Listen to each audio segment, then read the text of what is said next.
प्रिय आत्मा, क्यों रो रहे हो? क्यों अपने हृदय को दुख और निराशा के बोझ तले दबाए बैठे हो? क्यों बार बार उन बातों को सोचकर स्वयं को पीड़ा दे रहे हो जो अब तुम्हारे नियंत्रण में नहीं है?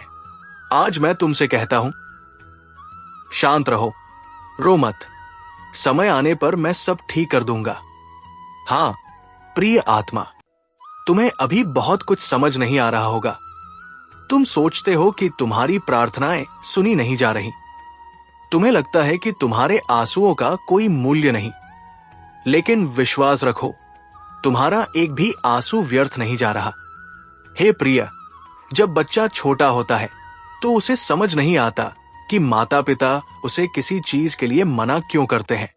उसे लगता है कि उसके साथ अन्याय हो रहा है। लेकिन समय बीतने पर उसे समझ आता है कि जो हुआ उसके भले के लिए हुआ। उसी प्रकार आज जो घटनाएं तुम्हें दुख दे रही है, हो सकता है उनके पीछे भी ईश्वर की कोई बड़ी योजना छिपी हो। याद रखो, ईश्वर कभी किसी का बुरा नहीं करते। वे केवल वही होने देते हैं जो अंततः तुम्हारे विकास और कल्याण के लिए आवश्यक होता है। इसलिए अधीर मत बनो। हर बात का उत्तर तुरंत नहीं मिलता, कुछ उत्तर समय देता है। प्रिय आत्मा, तुम्हारी सबसे बड़ी समस्या परिस्थिति नहीं है।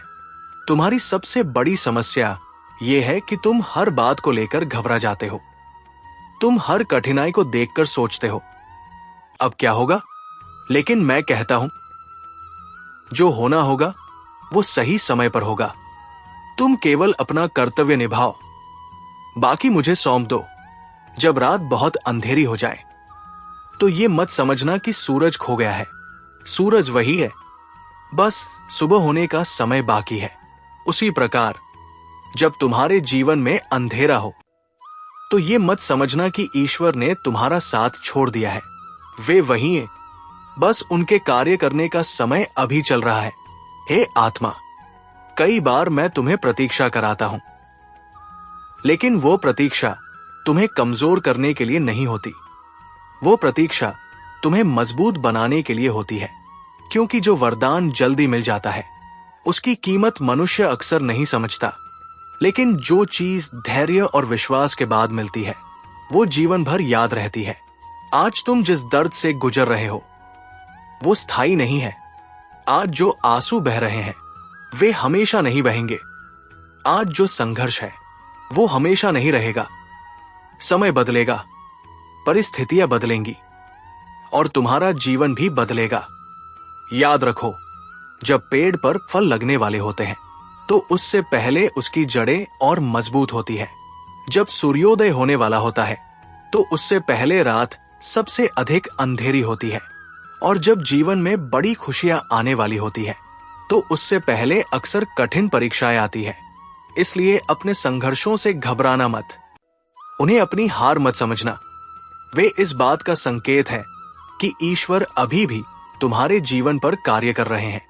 प्रिय आत्मा, जब कोई तुम्हें समझ न पाए तब भी शांत रहो। जब लोग तुम्हारा साथ छोड़ दे तब भी शांत रहो। जब मेहनत का फल देर से मिले तब भी शांत रहो। क्योंकि धैर्य रखने वालों के लिए ईश्वर हमेशा कुछ विशेष तैयार करते हैं। तुम्हें लगता है कि तुम अकेले हो, लेकिन सच ये है कि मैं हर पल तुम्हारे साथ हूं। जब तुम रोते हो मैं देखता हूं। जब तुम टूटते हो मैं महसूस करता हूं। जब तुम प्रार्थना करते हो मैं सुनता हूं। और जब समय उचित होता है मैं उत्तर भी देता हूं। हे प्रिय, अपने मन को भय से मुक्त करो। चिंता को छोड़ दो। बार बार अतीत को याद करना छोड़ दो और भविष्य से डरना भी छोड़ दो। वर्तमान में जीना सीखो। विश्वास के साथ जीना सीखो।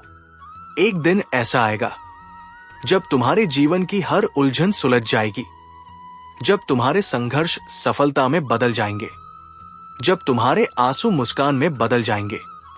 और तब तुम कहोगे, प्रभु, उस समय मैं बहुत परेशान था, लेकिन आपने सचमुच सब ठीक कर दिया। तो प्रिय आत्मा, आज से ये वचन अपने हृदय में बसा लो। मैं घबराऊंगा नहीं, मैं टूटूंगा नहीं, मैं विश्वास रखूंगा, मैं धैर्य रखूंगा, क्योंकि समय आने पर भगवान सब ठीक कर देंगे। शांत रहो, रो मत, विश्वास रखो, क्योंकि जो तुम्हें यहां तक लेकर आया है वो तुम्हें आगे भी सही मंजिल तक पहुंचाएगा। श्री कृष्ण कहते हैं, धैर्य रखो, विश्वास रखो, जो तुम्हारे लिए उचित है वो सही समय पर तुम्हें अवश्य मिलेगा। राधे राधे। जय श्री कृष्ण। हरि ओम तत्सत।